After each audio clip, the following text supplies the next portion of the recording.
ඉතින් ඔයාගේ මතින් අඳින්න මෙන්න මේ වගේ ස්කෙච් එකක් නැත්නම් මෙන්න මේ වගේ දල සටහනක් මෙන්න මේ විදිහට ක්‍රියේටිව් thumbnail එකක් විදිහට ඩිසයින් කරගන්න පුළුවන් කිව්වොත් ඔයා විශ්වාස කරනවද? ඔයා දැනටමත් YouTube කරන කෙනෙක් නම් YouTube කරන්න ඉන්න කෙනෙක් නම් ඔයාට මේ වීඩියෝ එක වැදගත් වෙයි කියලා මම හිතනවා. ඔයා channel එකට අලුත් කෙනෙක් නම් channel එක subscribe කරගන්න වීඩියෝ එකට like එකක් දාගෙන යන්න අද වීඩියෝ එකට. ඉතින් ඊට පස්සේ ඔයා use කරන browser එකට ගිහිල්ලා ChatGPT කියලා search කරන්න. ඊට පස්සේ ඔයාගේ වැඩ කරන email එකකින් ChatGPT එකට log වෙලා ඉන්න. ඉතින් ඊට පස්සේ ඔයාලට මෙන්න මේ වගේ ඉන්ටර්ෆේස් එක තමයි ChatGPT එකේ බලා ගන්න පුළුවන්. ඉතින් මෙතන තියෙන plus icon එක click කරලා ඔයාගේ photo gallery එකෙන් ඔයා අඳගත්තු sketch එක ChatGPT එකට upload කරන්න.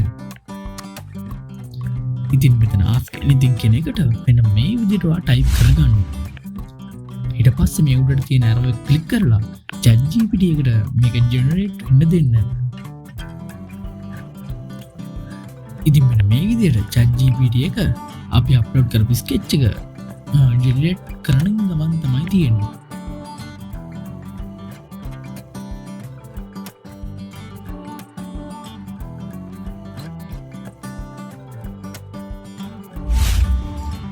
ඉතින් ටික වෙලාවට පස්සේ මෙන්න මේ විදිහට ChatGPT එක අරන් අපි අඳගත්තු ස්කෙච් එකට YouTube thumbnail එකක් ඩිසයින් කරලා දීලා තියෙනවා. ඉතින් බැලුමට මේක ක්‍රියේටිව් විදියට ChatGPT එක ඩිසයින් කරලා තියෙනවා. එහෙම නැත්නම් ජෙනරේට් කරලා තියෙනවා. ඉතින් මෙන්න මේ විදියට ටැප් කරගෙන ඉඳලා ෆොටෝ එක වගේ ෆෝන් එකට ඩවුන්ලෝඩ් කරගන්න පුළුවන්.